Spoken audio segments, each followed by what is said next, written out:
Hi, I'm Maham and I crochet cute things. I'm a bit embarrassed to admit this, but my average screen time is 7 hours. 7 hours every day because when I'm even the slightest bit bored, I go straight to Instagram and TikTok and scroll for hours. Don't get me wrong, I love the internet, but if you're like me and you want to use your time in a more mindful, creative, productive way, then you're in the right place because I've made a list of fun things we can crochet when we're bored. I'm still probably going to spend way too much time on TikTok, but I'm going to try and bring it down to 4 to 5 hours rather than 7. It's like when I want to read a book, but I have this endless TBR on Goodreads of books that I want to read, so I get overwhelmed and then I end up just picking my phone and scrolling for hours because I really don't know what to read. So I'm hoping that with this video I can provide you guys with a list of things to crochet when you're bored, but also give you reasons of why to crochet them based on your mood. So that's why there's going to be 3 different sections. The first section is crochet projects for when you want to challenge yourself, when you want to explore your creativity, when you're feeling like you want to design something rather than just follow a pattern or a tutorial. The second is crochet projects that you can make while watching a show or movie. I like to call these mindless crochet projects because they're very easy, repetitive, you don't need to put a lot of thought into it, you don't really need to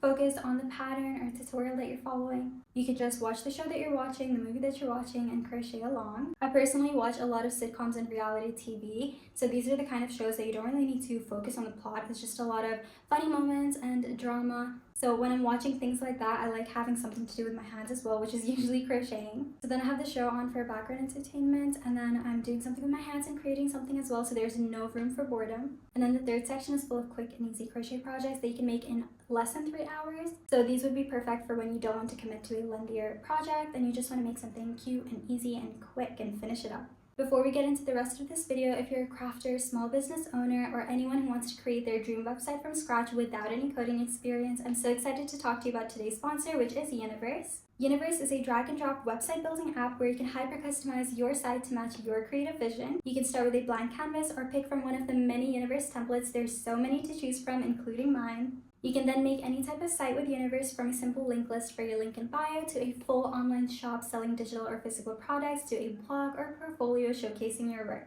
Here's a look at my Universe site. I love the creative freedom I have with the drag and drop feature and all the different customizations I can make, from adding fun doodles, customizing the text, adding shapes. The best part is that you can use Universe on your iPad, phone, or computer. I love using Universe on my phone for on-the-go editing because I'm always changing one link to another, but then I'm also the kind of person who loves working on a much larger screen, so I love that I can use Universe on my laptop as well to edit.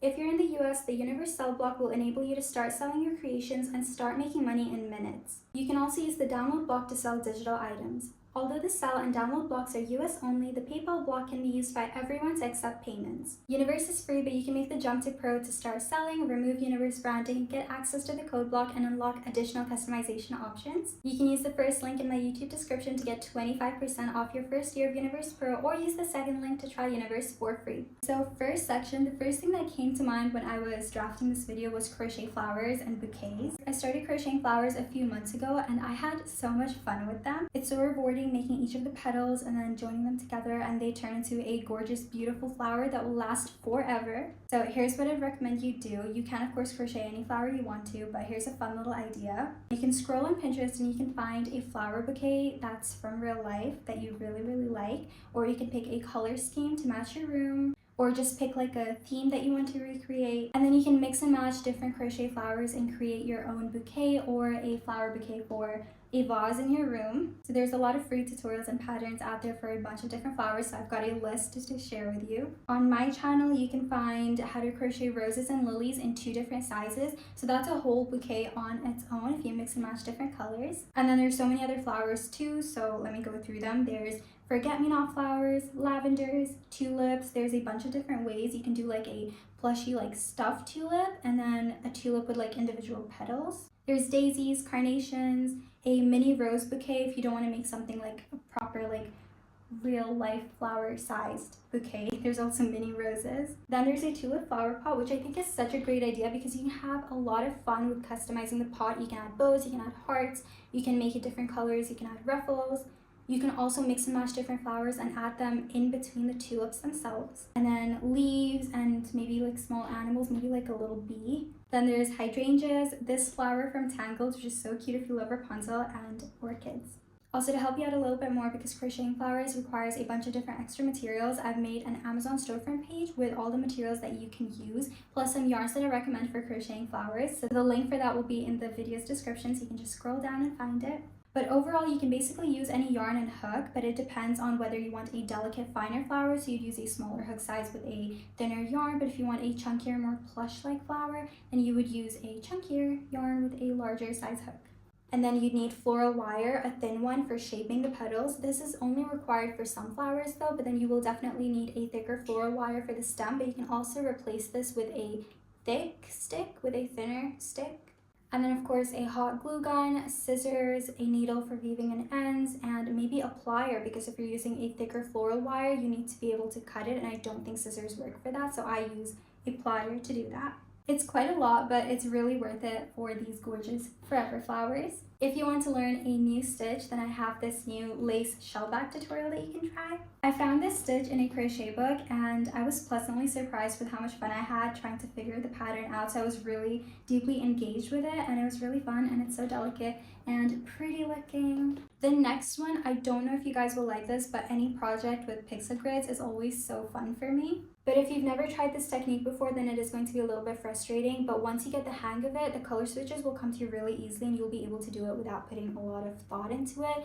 If you're doing a larger pixel grid, it will still be frustrating because you're gonna have to like zoom in and count, but I have so many videos and tutorials that offer you tips and techniques to try it. So if this is something you haven't tried before, then I would definitely recommend giving this a go. You can also find thousands and thousands of free pixel grids on Pinterest, so you can just scroll through them. I have a Pinterest board, I will link that below so that you don't have to do a lot of work if you're just starting out. But there's text, Sanrio, flowers, animals, characters, references to your favorite artist. So many options to choose from. There's something for everyone. Or you can also make your own pixel grid on friendshipbracelets.net. They have an alpha generator that has these little boxes and then colors, and you can mix and match them, and you can adjust the size and basically make your own pixel grid. And I think there's another website, but I haven't tried it yet. It's called Stitch Fiddle, but I mostly just use friendship bracelets because it's easier for me. I'm going to share more inspiration, but here are some essential tutorials that can help you get started. So this first one shows you how to crochet any pixel grid using the floating yarn technique, which is perfect for pixel grids that have more than 2 colors. I have no idea where it was because the battery died, but I think, okay, so pixel grids. And then the second video shows you how to use the carry-on technique to crochet with 2 colors. I think there's a lot of background noise. So you can use both of these techniques to crochet cute tapestries for your room, and you can decide on a color scheme to match your room, or you can crochet tapestries of your interest to show a little bit more of your personality. I didn't really have a theme for the ones that I made. The theme was just cute, and I even made cute little decorative clay pieces to stick along with them. So you can stick them, you can hang them up on your walls, but you can just never go wrong with a cute little tapestry. You can also design some bags and sleeves for your iPad, laptop, and computer. For your iPad, laptop, and Kindle. There's so many cute ideas on Pinterest, and I do have a tutorial on how to do that. You can mix and match different tutorials of your choice, and then you can also crochet bags in different shapes. So for example, I have this tutorial that's of a heart bag, but you can replace the pixel grid with any other pixel grid of your choice. So if you like the shape of that bag, you can use that tutorial to see what different panels or how to make the straps, but then you can always use a different pixel grid. And then there's a more customizable messenger bag with pockets. This is one of my favorite designs ever. I had so much fun picking a color scheme, finding the perfect pixel grid for this project, and I couldn't find any, so I made my own. And I show how in the tutorials. You can definitely check that one out as well. If there's nothing else you make from this video, please at least just try to design your own messenger bag, because trust me, it was so fun. And it can really reflect your interests and your personality and the things that you like. I love the next one. I've seen a lot of people making these, but I haven't seen enough people making these. It's basically just cake jewelry boxes, but it doesn't have to be a jewelry box. You can get any circular cardboard box or a cameo jewelry box from Amazon. It can also be square, because I do have a cover for a tissue box that's in a square, so you can go watch that and kind of mix and match the tutorials as well. You kind of have to be creative with it depending on what box you have. But then you can mix and match different colors, different small pieces, and basically design your own cake, but it's crocheted. Make chocolate, vanilla, strawberry, have some small animals on it. You can get inspiration from real cakes that you really like on Pinterest, and then make a crochet version out of them. The next one falls into both the challenging and mindless category. So it's challenging if you've never done amigurumi before. So if you've never crocheted plushies, or if you're not using to crocheting in rounds, then this will be challenging because you'll need to focus on the stitch counts. You'll need to pay attention to where you're inserting your hook. But then it's going to fall into a mindless project if you're already used to crocheting in rounds. When you reach that part where you basically just insert one stitch into every stitch, that's my favorite part of crocheting plushies because you can just go round and round. I have a lot of bunnies, bunny holding a heart, a tulip, a love letter, mini bunnies that can be turned into keychains or back charms. There's also bunnies inspired by jellycats. That one is a personal favorite of mine. But if you're not into bunnies, I've got cats, teddy bears wearing cardigans, and sweaters that you can design yourself with your initial or inspired by your favorite artist. And then I've got a frog and duck squishmallow as well. Oh, and if you love hearts, you can make an easy heart-shaped cushion or these cute and cuddly heart jelly cats. For more mindless projects, I crocheted this mesh cardigan a while back while watching Love Island USA Season 6, and it was the most fun I've had all summer. There was so much drama, there was so much fun, and I had this like really cute crochet project to work on while watching it. To me, the mesh stitch itself is so fun. I don't know if anybody else could relate to this, but I love the motion of making a stitch and then chaining, and then there's like holes in it, and it's so repetitive and it's so fun, and you don't need to really focus on it. You just basically just crochet it when you're not even looking. There's so many projects with different mesh stitches that you can try. There's a pullover, cardigan, sweater, top. So I'm going to put that all up on screen so you can take your pick. But these are projects that are made up of just a few panels. So you don't really have to put a lot of thought into it, but you just crochet the panels and then you join them together at the end. And then on that same note, I have this mesh bag, which was also so fun. I just kept crocheting in rounds, around and around and around and around until the bag was the size that I wanted, so it's pretty mindless, and then you get to decorate it with cute bows and ribbons at the end.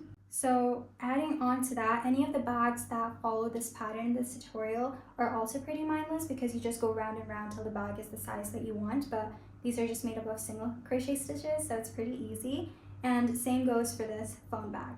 Next, granny square is also really good mindless projects because once you get the hang of it, once you kind of sort of memorize the pattern, you can just keep going. You can create a cushion with a solid and hard granny square for a little bit more variety so you're not crocheting the same granny square over and over again. You can mix and match these two or any other two granny squares. You can make a tote bag or a shoulder bag or a handbag. The video tutorial for this handbag is exclusively available on Skillshare, but don't worry, you can use the link in the description to get 1 month of Skillshare for free. And that way you can join my class and crochet this fun little handbag with me, and you can get access to all the other thousands of classes on Skillshare as well. The next one's a bit lengthy. I don't know if this would cure your boredom or potentially make it worse, but it's a granny square blanket and it will keep you occupied for a while. So it's perfect for if you're binging a show and you want a Lundy project to keep you occupied for the whole season, then a blanket is perfect for you. I will put some inspiration up on screen. There's a bunch of different designs. Next up is quick projects. I crochet pretty fast, but I think anyone except of course absolute beginners would be able to crochet these projects in less than 3 hours or 3 to 4 hours max. Starting off with back charms, I have so many of these on my channel that you can check out, so I'm not gonna go over them again because I've already gone through back charms in my previous crochet ideas, so I don't want to bore you, which would defeat the purpose of this video. So I'm just gonna put them up on screen and you can find the perfect one to decorate your bag with. And next, again, I don't want to bore you, which would once again defeat the purpose of this video, but you can also crochet pouches and cases, which I personally think are the perfect project for when you're bored because you're crocheting something and being creative with it, but you're also making something that you can use later on to organize your things or store all your essentials. I just posted this new video with these bow stationery cases and they're no-sew, so there's no sewing involved, and if you've been watching me for a while, you know that I'm not a fan of sewing, so I loved coming up with these. You don't need anything except your yarn and hook and a ribbon for one of them, but you can crochet your own ribbon. Like the top white one has like a crocheted ribbon. You don't need a button, you don't need a clasp. You basically just use the ribbons or the bow to open and close your case, which I think is so cool. There's also so many different cases out there. There's cases with bows, interesting textures, designs, Sanrio characters.